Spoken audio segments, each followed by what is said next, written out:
ওই বনবাসী আর ওর মর্কট দূতের জন্য আমার এই লঙ্কায় কোনো স্থান নেই।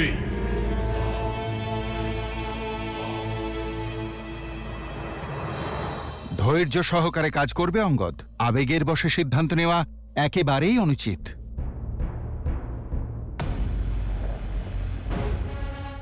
কিন্তু আমার জন্য আমার কাজ অত্যন্ত আবশ্যক। আমার কথা যাতে তুমি ঠিক করে বুঝতে পারো, তাই সমতুল্য স্থান অত্যন্ত প্রয়োজন। তাই আমি আমার স্থান নিজেই বানাবো। আর প্রভু শ্রী রামের ভক্তিতে এতটাই শক্তি আছে যে আমার স্থান তোমার থেকে অত্যন্ত উঁচুতে হবে।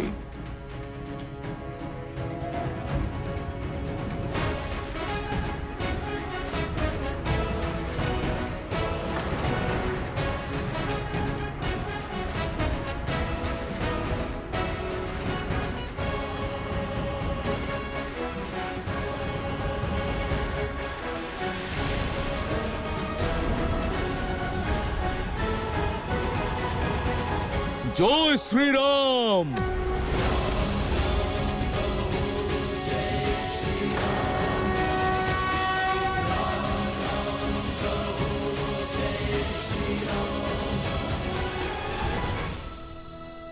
ভালো মায়া দেখিয়েছ তুমি। লঙ্কার পথে ঘাটে অনেকবার এমন খেলা দেখেছি আমি। কি ভেবেছে তোমাদের রাম মুষ্টিমেয় বানরদের দিয়ে সাগরে সেতু বন্ধন করলেই এই সমগ্র সংসারে ওর নামে জয়ধ্বনি উঠবে? সাগর তো পক্ষীও পার করতে পারে, কিন্তু আমি সেই দশানন যে স্বর্গ জয় করতে চাইলেও কোনো সেতুর প্রয়োজন পড়ে না। তোমার বীর পিতার মতোই তুমিও এক বীর। আমাকে সংবাদ দেওয়া নয়, আমার উপদেশ শোনা প্রয়োজন তোমার। যে বনবাসী তোমার পিতাকে হত্যা করেছে, যাও বধ করো সেই বনবাসীকে, আর নিজে হও কিষ্কিন্ধা নরেশ। আমি প্রতিশ্রুতি দিচ্ছি, কিষ্কিন্ধা সর্বদা আমার ছত্রছায়ায় থাকবে। যাও বীরের মতো নিজের পিতার হত্যার প্রতিশোধ নাও। নিয়তি যখন চায় যে তুমি কিষ্কিন্ধা নরেশ হও, তাহলে কেন এক বনবাসীর চরণে দাস হয়ে পড়ে আছো? কেন এভাবে নিজের জীবনের সর্বনাশ করছো? কেন? যে পিতার কথা তুমি আজ বলছো, উনিও ওনার অন্তিম সময়ে শ্রী রামের কথা মনে করেছেন। আর ওনার অন্তিম উপদেশ ছিল আমি যেন সর্বদা শ্রী রামের সেবা করি। আমার পিতা নিজের ভুল বুঝতে দেরি করেছেন, কিন্তু তুমি আমার পিতার বন্ধু, তাই তোমায় বোঝাচ্ছি, তুমি বিলম্ব করো না। অন্যথায় আফসোস করার জন্য অতটাও সময় তুমি পাবে না যতটা আমার পিতা পেয়েছিলেন। মৌন হও বানর। তুমি যার গুণগান করছো, কাপুরুষ সে, কাপুরুষ যে নিজের স্ত্রীর অপহরণকারীকে বারবার শান্তির প্রস্তাব পাঠায়, সেই কাপুরুষের সংবাদ এনেছো তুমি। যে দয়াকে তুমি কাপুরুষতা বলছো, সেটাই হলো শ্রীরামের সবচেয়ে বড় শক্তি। শুধুমাত্র এক মুহূর্তে তোমার সমস্ত রাক্ষস কুলের মস্তক বিচ্ছেদ করার শক্তি আছে ওনার কাছে। তাই সন্ধি প্রস্তাব পাঠানোর সাহস দেখিয়েছেন। উনি তোমার মূর্খতার চিন্তা করেন না, ওনার চিন্তা তোমার এই সরল লঙ্কাবাসীকে নিয়ে, যারা তোমার কারণে এমনভাবে যুদ্ধে প্রাণ হারাবেন যেন সব দোষ তাদের। প্রভু শ্রীরামের ভাবনা তোমার সামনে রাখছে, মনোযোগ দিয়ে ওনার বার্তা শোনো। রাবণকে বলে দিও অঙ্গদ, যুদ্ধ না হওয়াটাই সব থেকে শ্রেষ্ঠ যুদ্ধ। যুদ্ধের যজ্ঞে কেবল প্রজাদের সুখ আর ভবিষ্যৎই পুড়ে যায়। যুদ্ধে যেই জয়ী হোক, পরাজয় কেবল প্রজাদেরই হয়। যে যুদ্ধে বিজয়ী হয় সে রাজ্য পায়, আর যে পরাজিত হয় সে বীরগতি। কিন্তু দুর্গতি সেই বালকদের হয় যারা তাদের পিতাকে হারায়। দুর্গতি সেই মাতাদের হয় যাদের কোল শূন্য হয়ে যায়। দুর্গতি সেই স্ত্রীদের হয় যাদের সিঁথির সিঁদুর মুছে যায়। যুদ্ধের পরিণামের ফল সংসার যুগ যুগ ধরে ভোগ করে, আর রাবণের ভুলের ফল সমগ্র লঙ্কা ভোগ করবে। তাই অঙ্গদ রাবণকে বলে দিও, এটাই অন্তিম সুযোগ তার কাছে। সসম্মানে সীতাকে ফিরিয়ে দিক, ক্ষমা চেয়ে সন্ধি করে নিক, আর অধর্মের পথ সর্বকালের জন্য ত্যাগ করুক। অন্যথা তার কুলকে কালের হাত থেকে কেউ রক্ষা করতে পারবে না। লঙ্কার সর্বনাশ হবে, কেবল সর্বনাশ।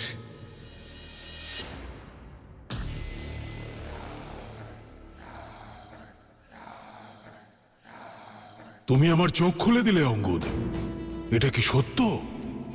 যদি আমি সীতাকে ফিরিয়ে দিই, তাহলে রাম আমাকে ক্ষমা করে আমার মিত্র হয়ে যাবে।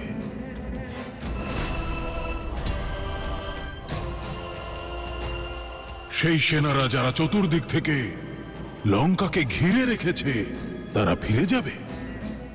আমার বিশ্বাস হচ্ছে না।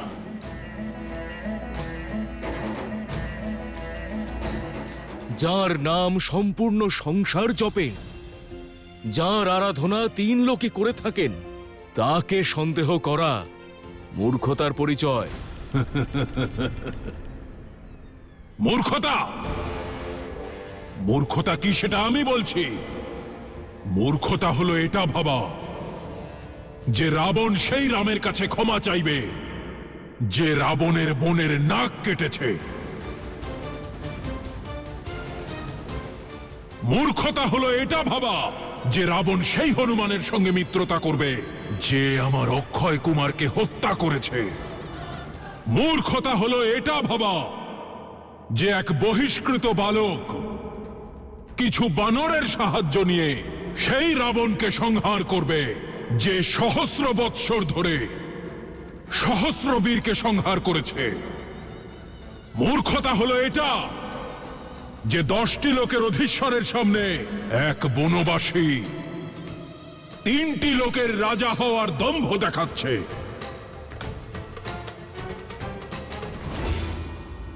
এবার মন দিয়ে শোনো, বলে দিও ওই ভণ্ড কাপুরুষ বনবাসীকে আমি তাকে এমন মৃত্যু দেব যে স্বয়ং কালও ভয়ে কেঁপে উঠবে। আর যদি বলো সীতার কথা, তাহলে বলে দিও ওই বনবাসীকে ও যেন ভুলে যায় নিজের স্ত্রীকে। যেভাবে নিজ রাজ্য থেকে বহিষ্কৃত হয়েছে, ঠিক সেভাবেই সীতার জীবন থেকেও যেন চলে যায়। কারণ এখন সীতার সঙ্গে রামের নয়, রাবণের নাম উচ্চারিত হবে। রাবণের। সাবধান রাবণ! আর একটাও কথা নয়। বার্তা নিয়ে এসেছিলাম মহাজ্ঞানী রাবণের জন্য, কিন্তু উত্তর দিল এই দাম্ভিক রাক্ষস। আমি দূত, তাই তোমার সম্মান রেখেছি, কিন্তু এর অর্থ এই নয় যে আমি আমার প্রভুর অপমান সহ্য করব। তুমি তোমার এবং এই লঙ্কার দুর্ভাগ্যের জন্য নিজেই দায়ী থাকবে রাবণ। তুমি এবং তোমার বংশের বিনাশ নিকটেই। সহস্র বর্ষ ধরে এই সতর্কবাণী শুনেছি আমি। রাক্ষস বলে ডাকলে তো আমায়। এবার বোঝাবো তোমাকে যে রাক্ষসেরা বানরদের সঙ্গে কি করে। রাক্ষসগণ, কেটে ফেলো এই উদ্ধত বানরের মস্তক আর অর্পণ করো আমার চরণে। শক্তি আমি তোমায় দেখাবো শ্রীরামের ভক্তির। জয় শ্রীরাম।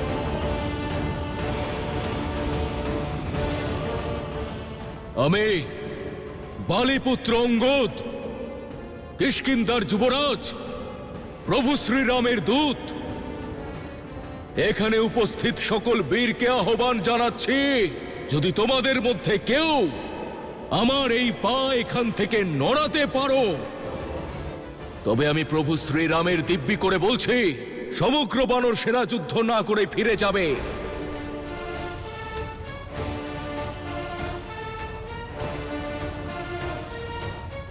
মাতা সীতার ওপর কোনো অধিকার ফলানো হবে না এবং কিষ্কিন্ধার সঙ্গে অযোধ্যাও সর্বদা দশাননের দাস হয়ে থাকবে।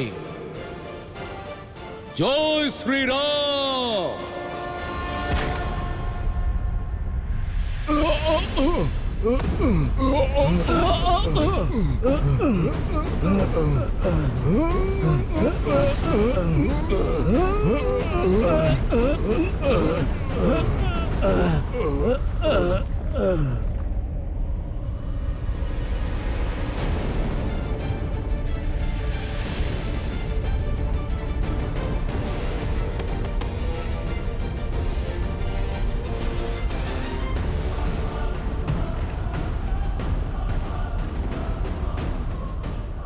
এ কেমন ভূমিকম্প? ভূমিকম্প কিনা জানি না, তবে তোমার ওই রামের দূত লঙ্কেশের সভায় গিয়েছেন।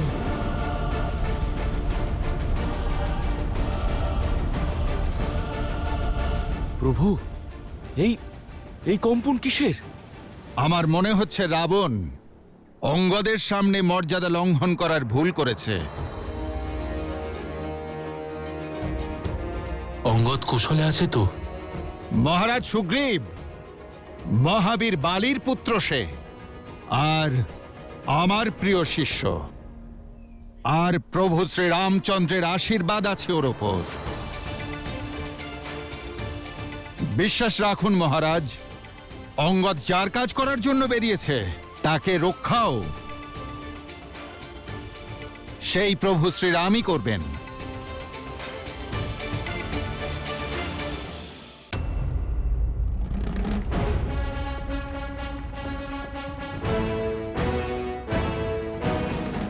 এমন কোন বীর আছে? এমন কোন বীর আছে? এটা তো তুমি আগেই প্রমাণ করেছো যে বানরদের বুদ্ধি কম থাকে। আজ এটাও প্রমাণ হয়ে যাবে যে বালির শৌর্য তোমার মধ্যে নেই।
ব্যাস, এরাই হলো তোমার বীর দশানন। এদের মাধ্যমেই তুমি দিগ্বিজয় করবার কথা ভাবছিলে। মৌন থাকো মূর্খ বানর, এখনো তুমি যোগ্য হওনি যে ইন্দ্রজিতের সামনে দাঁড়িয়ে নিজের উপলব্ধি ব্যাখ্যা করবে।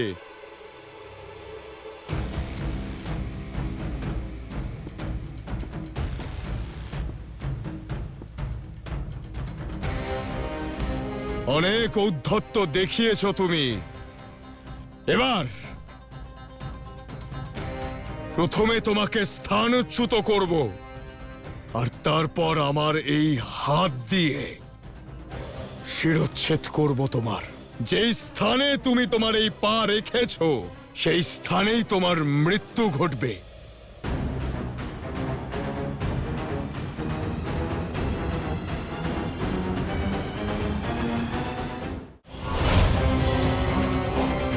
ইন্দ্রজিৎ, কোন ইন্দ্রকে জয় করেছিলে? নাকি কোনো ছোট বালককে ধাক্কা দিয়ে তার নাম ইন্দ্র রেখেছিলে? তোমার এত দুঃসাহস, উদ্ধত বানর! মেঘনাদ,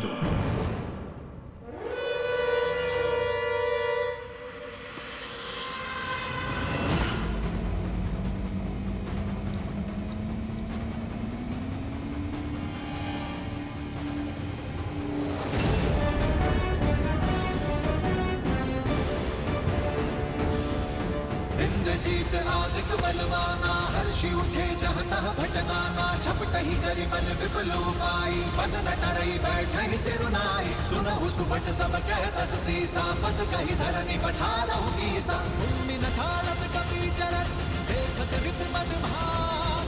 कोटि विघ्न ते संत कर, मंजिल नीति नाता।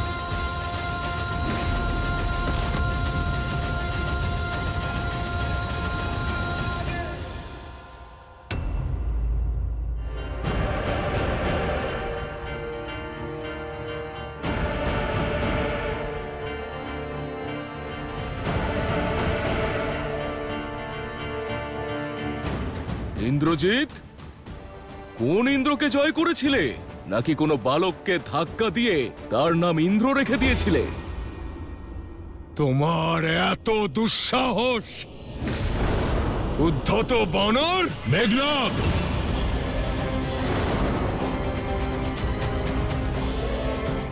ওর সংহার হবে, আর তোমার হাতেই সেটা হবে।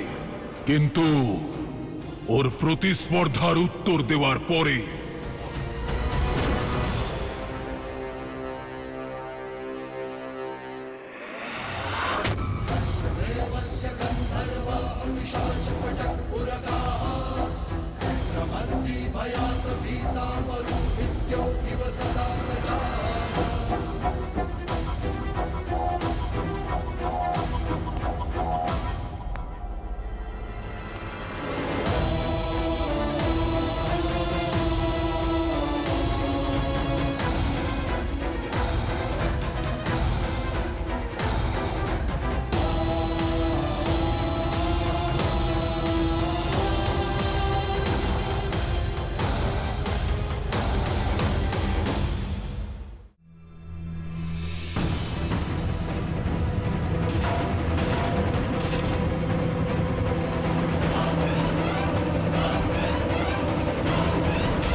আরে আরে, এ কি করছো দশানন?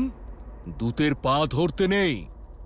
যদি পা ধরতেই হয় তাহলে গিয়ে প্রভু শ্রীরামের পা ধরো।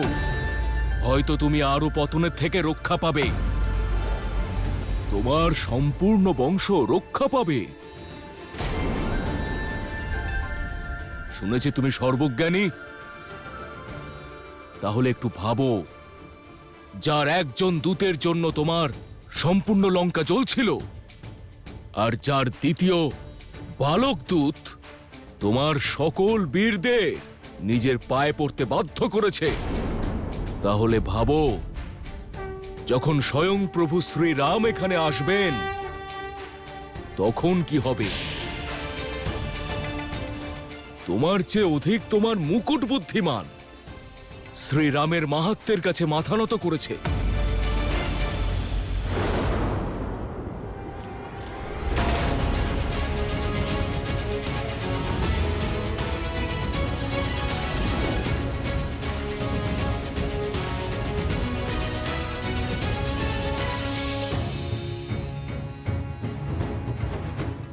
যে শ্রীরামের পথ বেছে নিয়েছেন তাকে ওনার কাছে যাওয়া থেকে কেউ আটকাতে পারে না।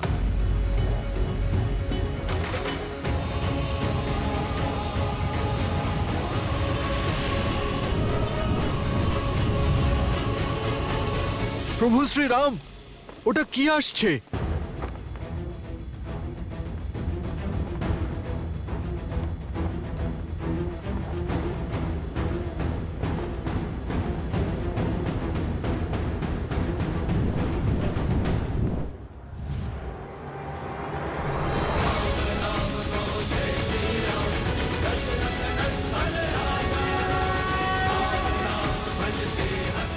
প্রভু,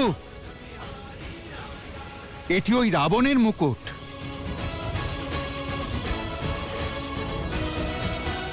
রাবণের মুকুট?